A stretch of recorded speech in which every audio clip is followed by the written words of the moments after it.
And it might just be she couldn't keeping track of Yeah. where those books are. She would know more about the policy on that without checking the books. So they can be accessed, you just have to get special requirement for it. You have to ask for permission to get it, like a, didn't you just say that? I think for a student. Yeah, for students, yeah. Okay. But Sharon Taylor's the head librarian. You can contact her. I know Yes. she's been out and you Yes, she has. may have already talked to somebody in the library, but it's Sharon Taylor who's the head. Oh, I haven't yet, no. I told you, I got lots and lots of people that on me, so I just try to help as much as I can. You got the time, so.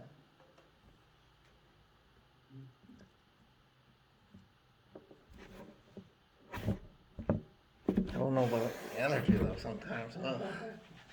We understand that, or, I'm beat. Yeah.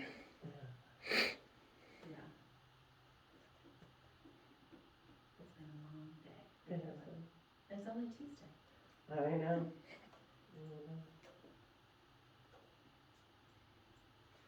Lovely out Yes. there. You okay? Every time it just keeps starting playing, and I started back at the beginning and it starts playing, so. Okay.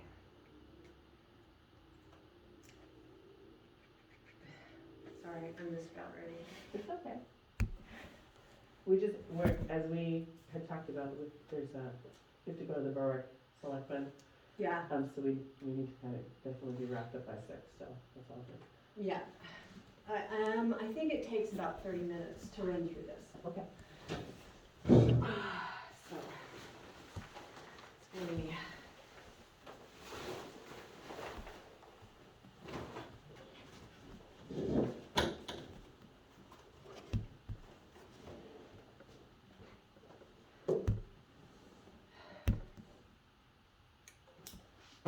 Okay, feeling ready.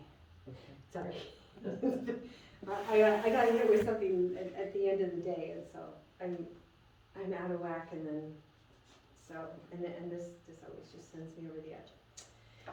So I am going page, not every page, but because there's not something on every page, but so a lot of people don't know what critical race theory and diversity, equity, and inclusion. It's the same thing. All they did was change the name.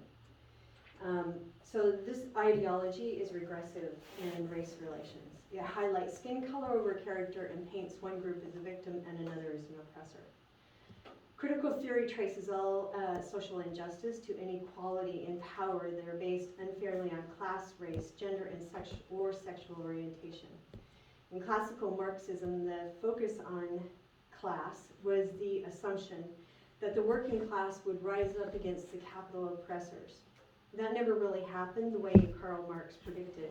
Instead, these cultural Marxists proposed a conflict that would develop based on race and some other factors just mentioned.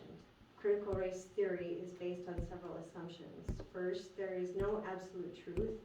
There are only competing narratives. Second, the economy is a zero-sum game, and the gain of one race is at the expense of another. Third, individuals are either an oppressor or a victim. And fourth, America is systematically racist and must be dismantled.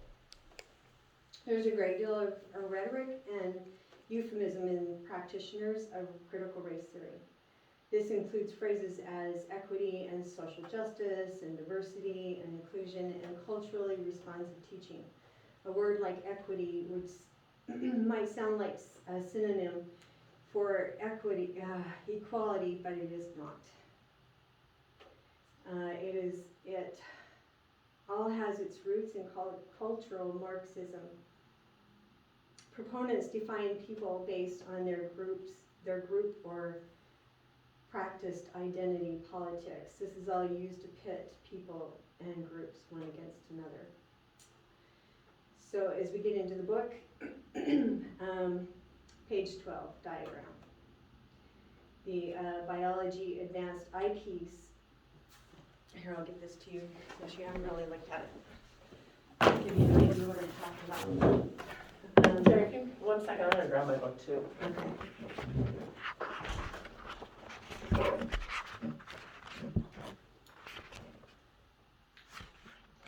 I think we have a friend in common. Is Bridget? Do not? Yes. Oh, okay. Yeah. Yeah. You haven't had a chance to read this yet, right? No, Super important for you to read. yes. If you're gonna like have your platform based on it, it would be Mhm. important. Okay. Okay, so the diagram on page 12. Biologically advanced IPs helps us understand messages on their own merits. Helps remove cloudy filter created by implicit bias, unhealthy mindset, and unfounded expectations. So what does implicit bias mean? Implicit bias, and I didn't know where I pulled this from. Our implicit biases are the result of mental associations that have formed by the direct and indirect messages we receive. Often about different groups of people, what we are constantly exposed to certain identity groups, being paired with certain characteristics. We can begin by automatically and unconsciously associating the identity with the characteristics, whether or not the association aligns with reality. Implicit biases are pervasive, aversive, and malleable. This wasn't the only one. Implicit bias, there was really one that specifically said that it was a white person illness. And unfortunately, I lost the page for it because part of this is the definitions. Definitions have changed. We think we're talking about one thing or another, and I'm going to get into this further. We think we're talking about the same thing, but we're not, depending on where we're coming from. A lot of definitions I pulled from Brandeis University, and it was a real eye-opener when I read through their dictionary, because it's appalling. It is absolutely, totally and completely appalling. So page 22 through 24 allows some people to work in groups while everyone else is working alone. This is flat out click and should never be encouraged, but he continues on encouraging the segregation of this group because of their shared interest. Education, page 25, education has done very little to shift power or to distribute it evenly. Rather, it is function to ensure the power stays where it has been, among the wealthy, among the men, among the white people. You on that page 25?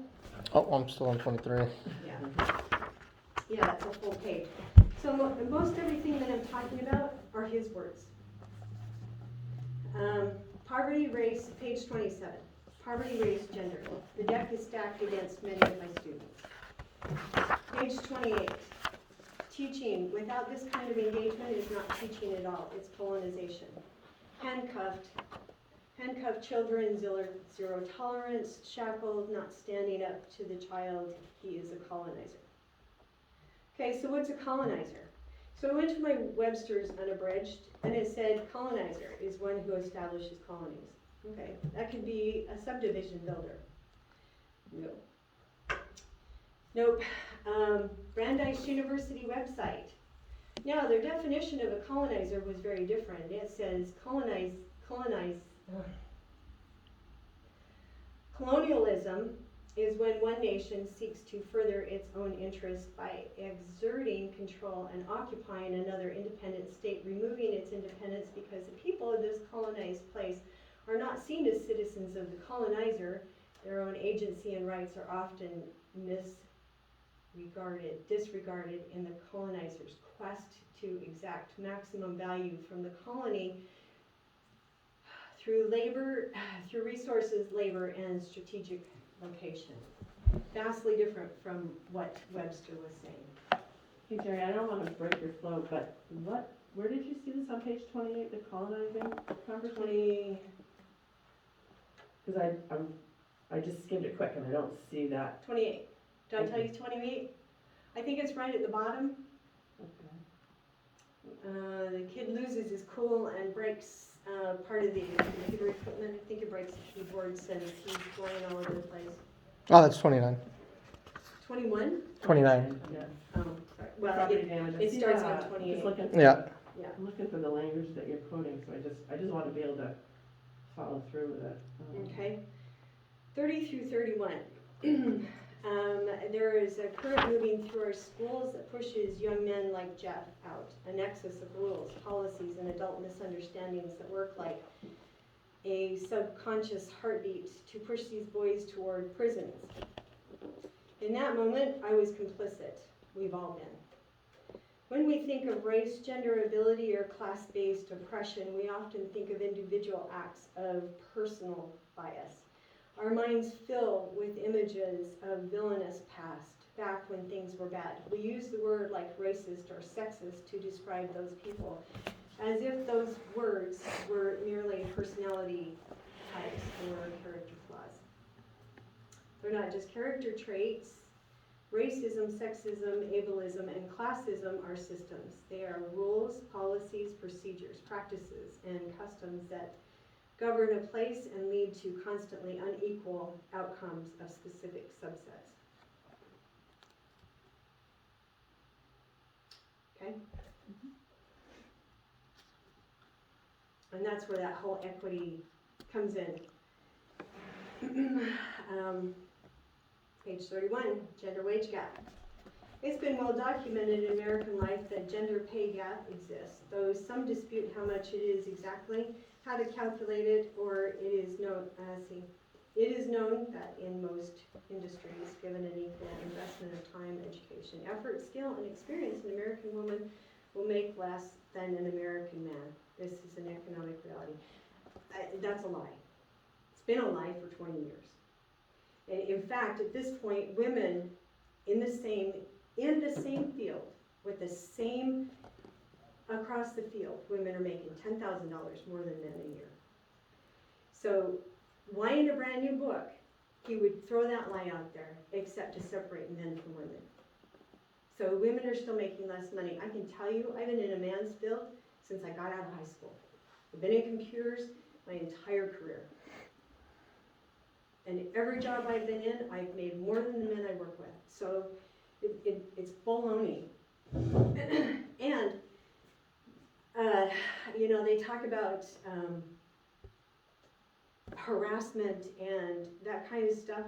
I can tell you in the decades, I'd had one issue with one man. And I would have been older, I would have handled it much differently, but as an early 20-year-old, I didn't know how to handle that. So I gave it to my boss. He was a man. He could handle it. So, but this is lies. I'd like to. He doesn't reference anything in the book. There's no index. There's one footnote, and I'll get to it. There's one footnote throughout the entire book. So you don't even know what he's referencing. This is all just, as far as I'm concerned, it's his opinion. He's got nothing to back it up. Let's see, so that was references, against information. I'm just in this piece of kit, and then I guess Page 37C. As we work to make school better for all kids, we cannot ignore the reality. For many, school does not work because its mechanisms do not take into account the aspects of their identity that are not white, male, middle class, or able-bodied. Seriously, again. But it's replete throughout the book. White people. The next one's about white people. Page 44, status quo leaves us too many of our children at the margins. I am not okay with suspension rates or dropout rates or literacy rates or employment levels, saving an amazing and talented few. The people in power now look exactly like the people in power 200 years ago.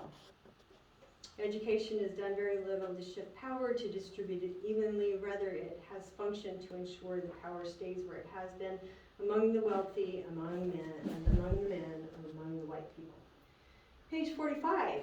Anytime an operating system like a school or curriculum consistently fails a specific subset of people, there is not something wrong with the people, in his case, children, there is something wrong with the system, the institution, or the curriculum. Page 48. If you're not one of the normal ones, school is a dystopia. Dystopia, rule number 1, fail to fight an oppressive thing long enough and you become it. I, through compliance and silence, become like my principal, a colonizer. Page 49. One critique of the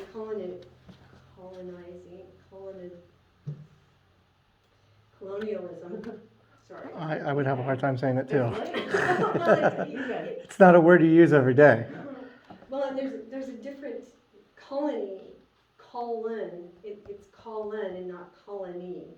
So it's colonizer, anyway. Is that it assumes that the colonized are flawed. In a colonial paradigm, the colonized have nothing to offer the establishment, and the only way to save those who are flawed is to make them normal like us. Colonizers are not overtly evil, but with our books, our way of doing things, and our money, we exist to make things better. The cost of better, the eraser, denial, or suppression of what already exists, no matter how valuable those things are to people that own them. This erasure is one kind of violence. Page 59, websites. The first one, facinghistory.org, social emotional learning. They sounded like they were available to teachers 24/7. Revolutionizing history. Zind Project, their revisionist history.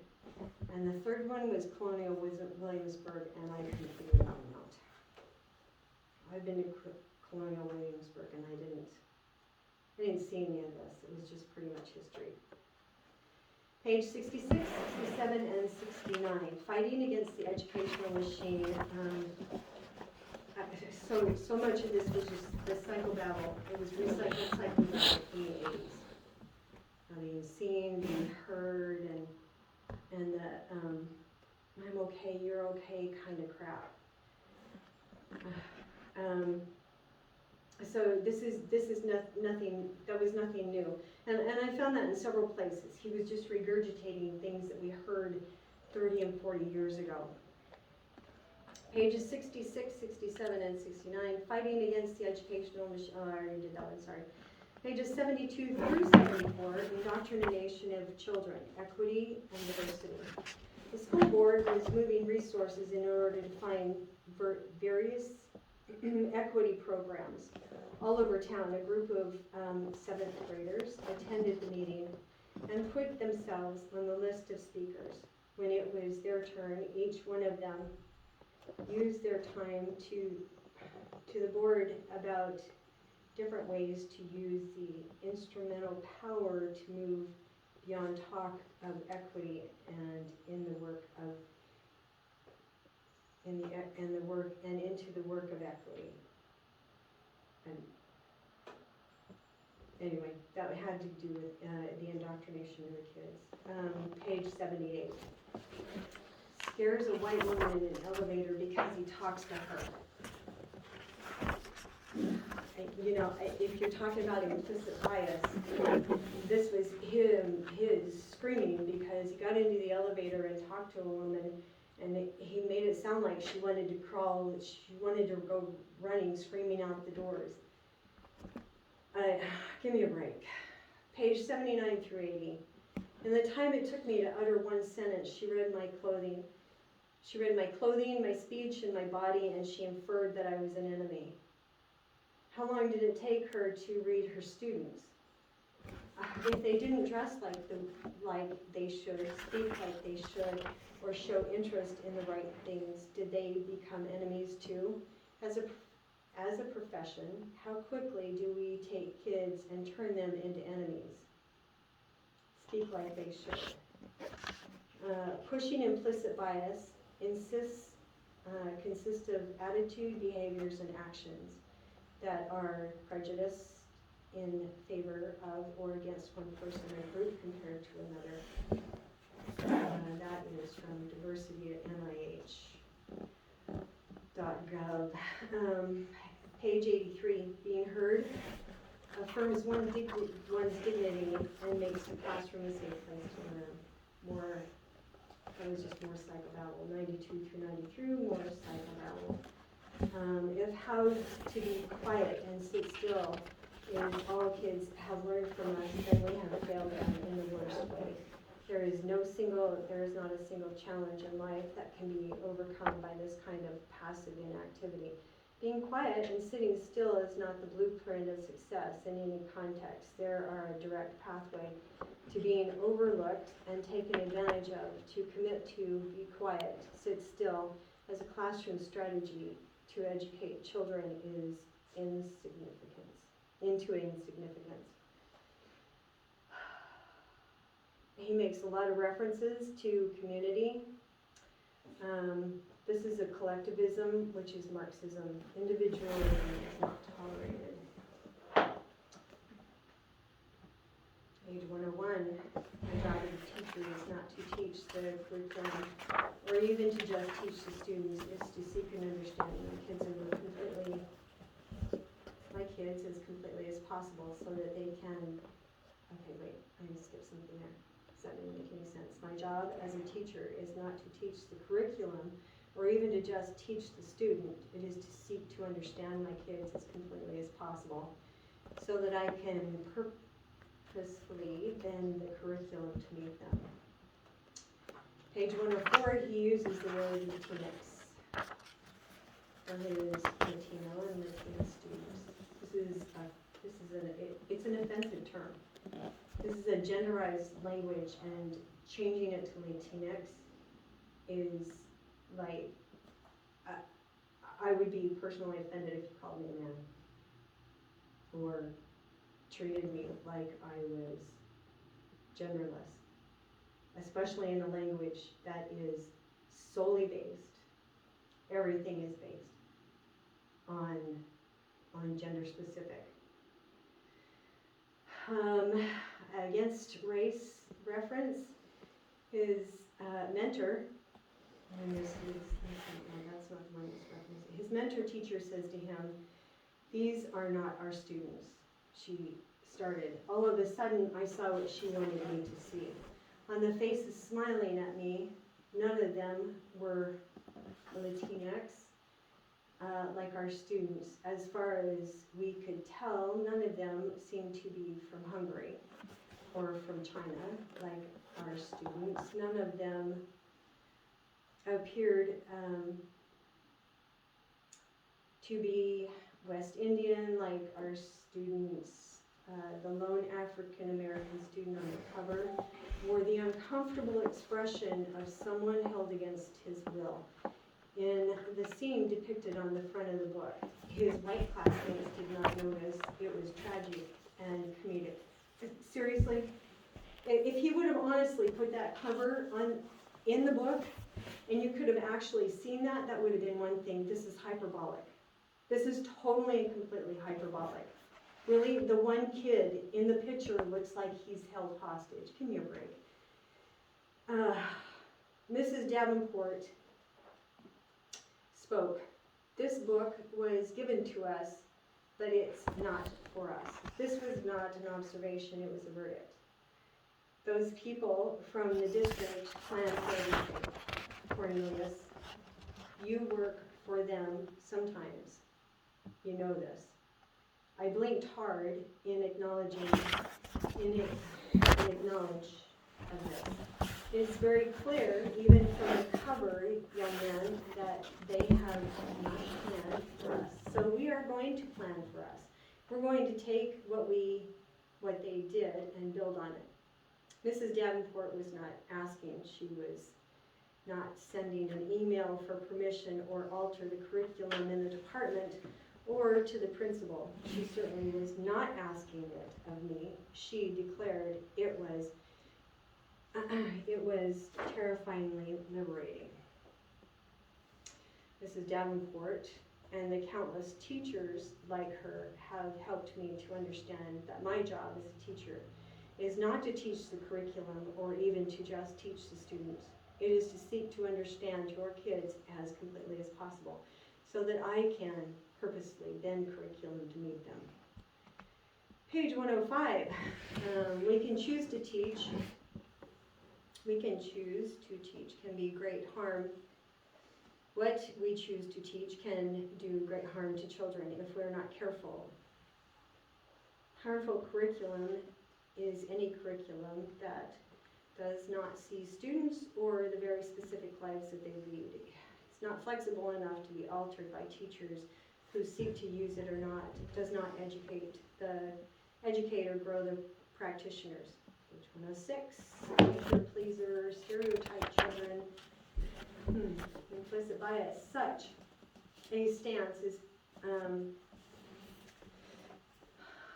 so he's talking about a specific child here. Such a stance is potentially dangerous because it erases kids and reduces them to a caricature or stereotype.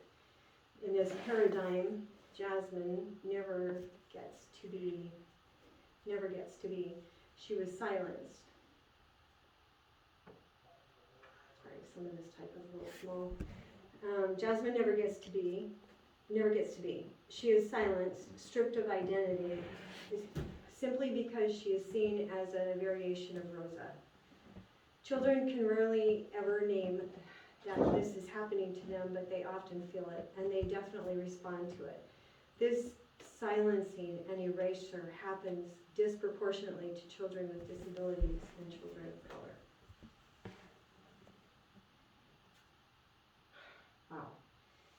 When I engage with the stereotypes of kids that I've been handing or with the caricatures that I've constructed, many kids will still respond positively, but this is a false positive. It occurs largely because I am the teacher, and as such, I hold all the power. A positive interaction based on a power balance, the powerful interaction with the powerless, is not a positive interaction. It is a colonizing one. We end up giving kids the things we think they need, not the things that will sustain their future. No matter how well-intentioned, we are what we do. No matter how well-intentioned we are when we do this, it is not teaching. Where does all this come from? So Sue, this is specifically for you, because we talked about this in our first meeting. Yeah. Is it Pam or Pat? The principal? Patty. Patty, okay, so it is Pat, but it does not, anyway, it's been like, okay, what was her name, Of course, I knew her because I was in the elementary school for years. She's been there for a long time, yeah. She was there long before I was there. And obviously long after. Okay, so where does this come from? A lot of this is birthed out of the Occupy Wall Street. Amazingly, it was to protect the banks.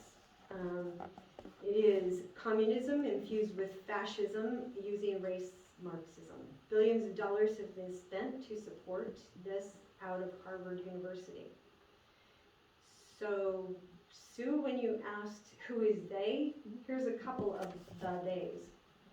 Ronnie and Gerald Chan have spent $500 million at Harvard to push this garbage and another $170 million to push this at UMass.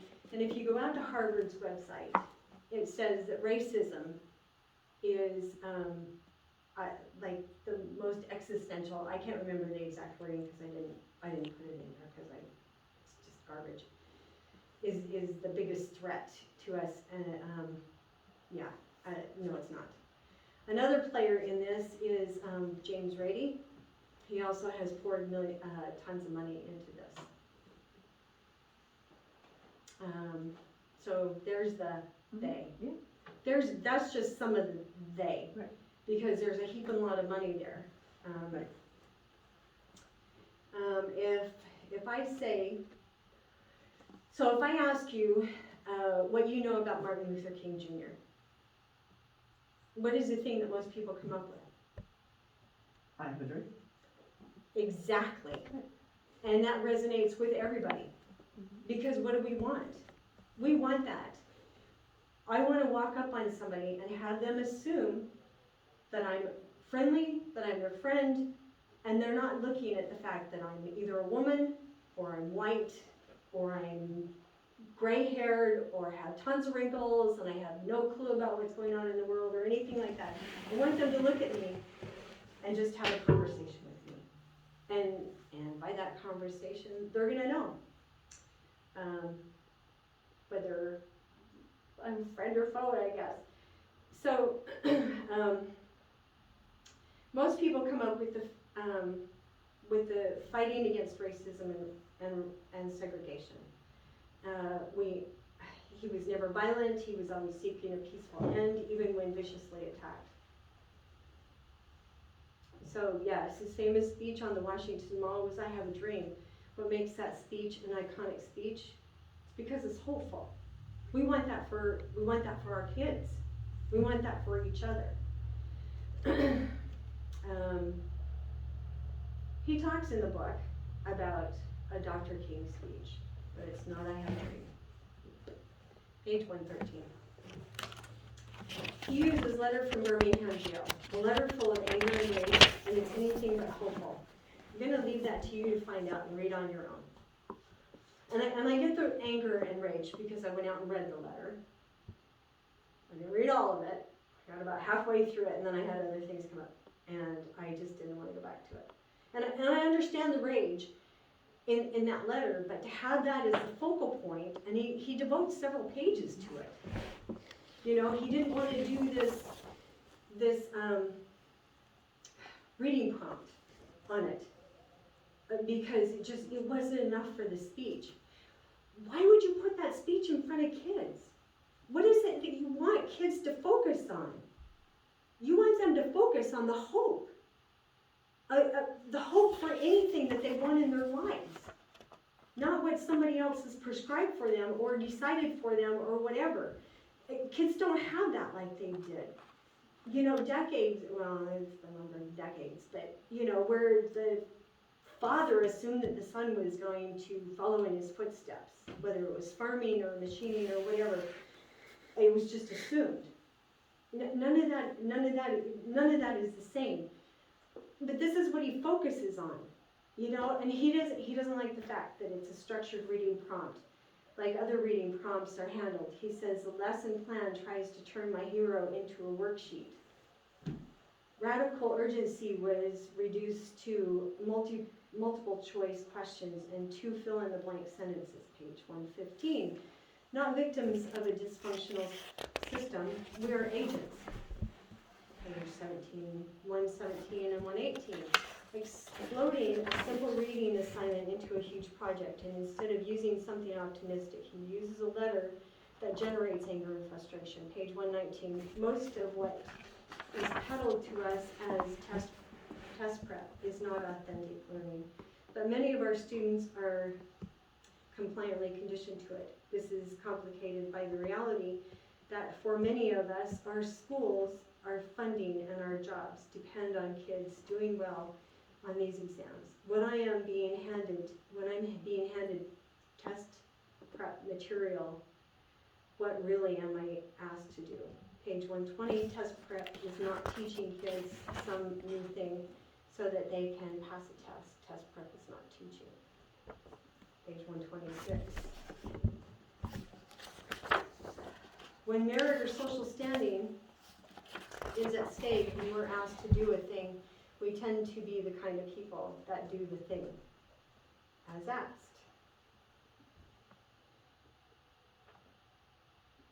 Excuse me, sorry.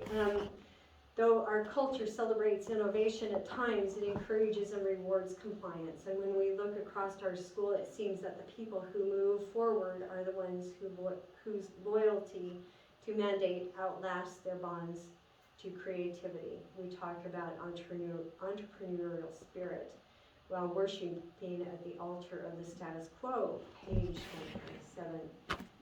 as her thinking has evolved, this person is the only thing that is footnoted in the book. And I did go out and go through her information.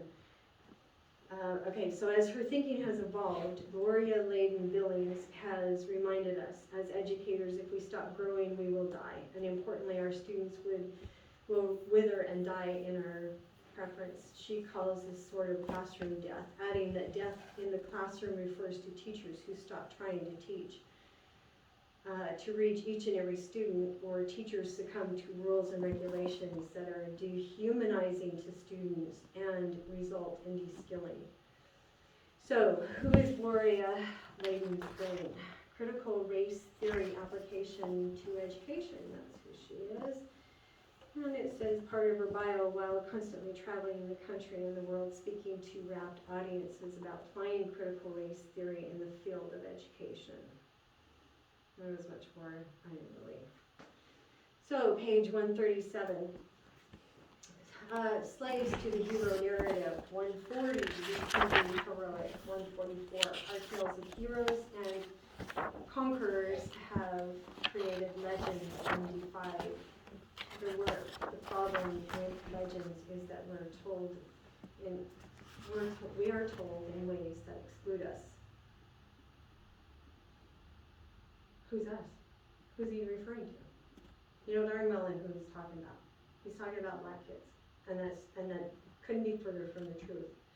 Progress is not the work of the gods of the chosen elite. It is our work, and though it is hard, those who have made us believe that it is divine have orchestrated the most effective kind of oppression, one that take our growth out of our hands and task it to those who know better than us. So that is my that's my book review, and I have a couple of videos of people who would have a better idea of what life is really like. So there's a father from North Carolina, one from Colorado, and I'm not sure. It's been a while since I've watched it. So. Sorry, it hurt to get up. Oh, have a seat. Oh, this guy, I love him. Yeah, me too. Oh, helps if I have my speaker. As a parent, I speak to other parents, there's a few things that we don't want. Discrimination revolution, the CRT deal, because it's happening, and as a parent, I speak to other parents, there's a few things that we don't want. I'm biracial, I'm bilingual, I'm multicultural. The fact is, in America, in North Carolina, I can do anything I want, and I teach that to my children. And the person who tells my little pecan-colored kids that they're somehow oppressed based on the color of their skin would be absolutely wrong and absolutely at war with me. And I think that's the same for every parent. What the mask showed us is that the parents, the most powerful group of people in our country, that they're taking back the wheel.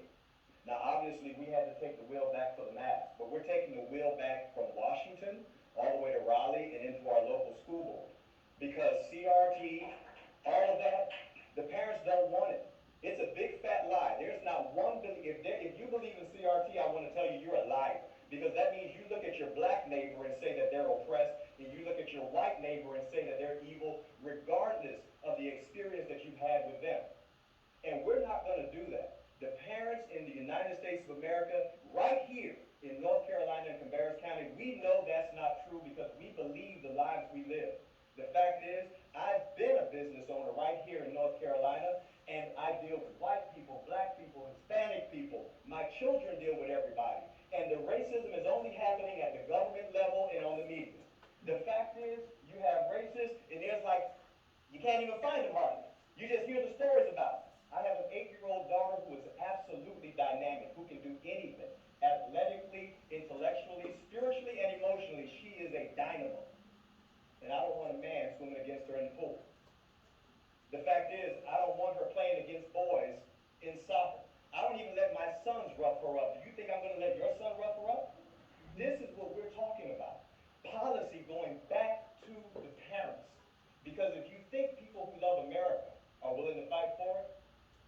you haven't met parents yet. Because I'm telling you, parents will go further down any street than anyone who loves their country alone. I am the direct descendant of the North American slave trade. On my mother's side, my ancestors were enslaved in Alabama. On my father's side, we were enslaved in Texas. I am not oppressed. I'm not oppressed, and I'm not a victim. I'm neither oppressed nor a victim.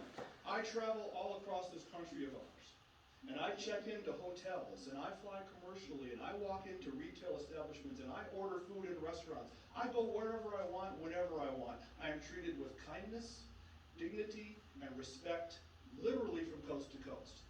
I have 3 children. They are not oppressed either, although they are victims. I've taught my children they are victims of 3 things: their own ignorance, their own laziness, and their own poor decision making. That is all. My children, we are not victims of America. We are not victims of some unseen 190-year-old force that kind of floats around in the ether. Putting critical race theory into our classrooms is taking our nation in the wrong direction. Racism in America would by and large be dead today if it were not for certain people and institutions keeping it on life support. And sadly, very sadly, one of those institutions is the American education system.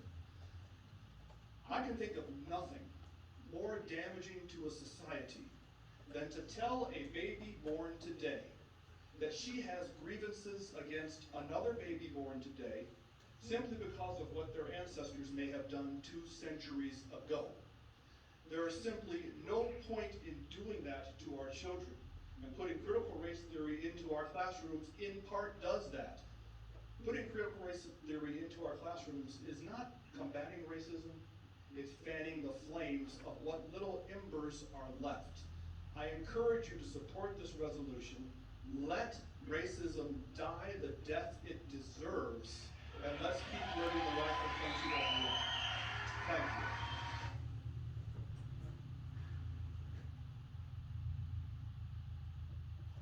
It's true. Their job is to teach our kids math, science, biology, literature, and that's it. Not ideology. Now you want to push garbage crap like pronouns? How the hell does that keep a kid from succeeding? How does that help them? Does that teach them how to add? You want to push that garbage down my kid's throat? I will make you call my kids king and queen. That's how I'll address my sons and my daughter. And you look at me, you call me master. You want that pronoun to be in your mouth when you look at me? When you talk about critical race theory, which is pretty much going to be teaching kids how to hate each other, how to dislike each other, that's pretty much, I don't care what it is, that's pretty much what it's going to all come down to. You're going to deliberately teach this white kid right here got it better than you because he's white? You're going to perfectly tell a white kid, oh, the black people are all down and suppressed. How do I have 2 medical degrees if I'm sitting here oppressed? How do I get, first of all, stand up. You only got 5 minutes now, 5 minutes. 2 medical degrees. No mom, no dad in the house. Worked my way through college. Sat there and hustled my dog and get through college. You gonna tell me somebody that looks like all y'all white folks kept me from doing that? Are you serious? Not one white person ever came to me and said, well, son, you're never gonna be able to get to work because you know the black people. But guess what? What's sickening about this whole thing is what y'all doing right now is already something I do not need me right now to speak out against stuff because black folks are getting told by other black folks, oh, you don't need to be able to do nothing out there in the world because them white folks ain't gonna let you get no, or you know you're not gonna be able to be here because the white man gonna keep you down. Well, how did I get where I am right now?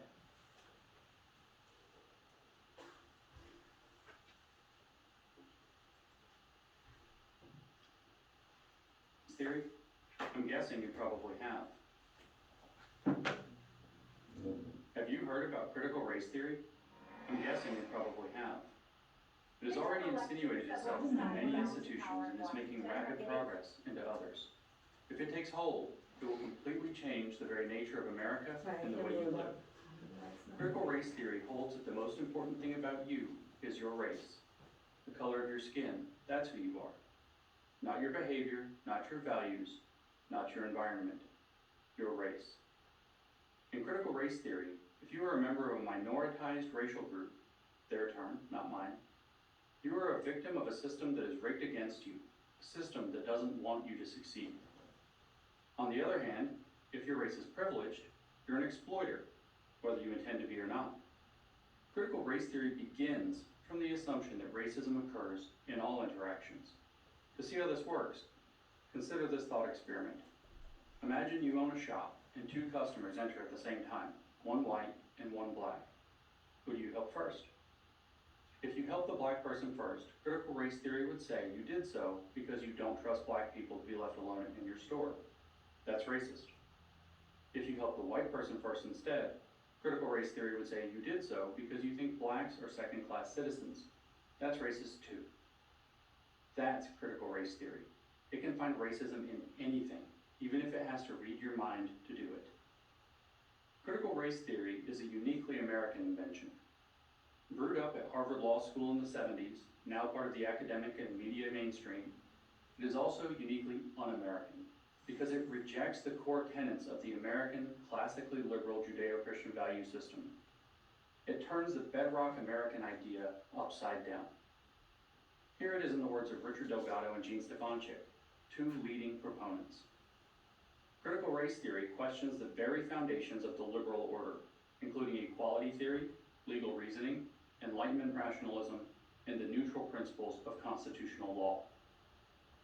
It does this because critical race theory proponents assume racism is present everywhere and always, and they look for it critically until they find it. And they always find it. It has to be there because that's how the imperial European powers and then America set things up. Here, as in all dangerous academic theories, there is a kernel of truth.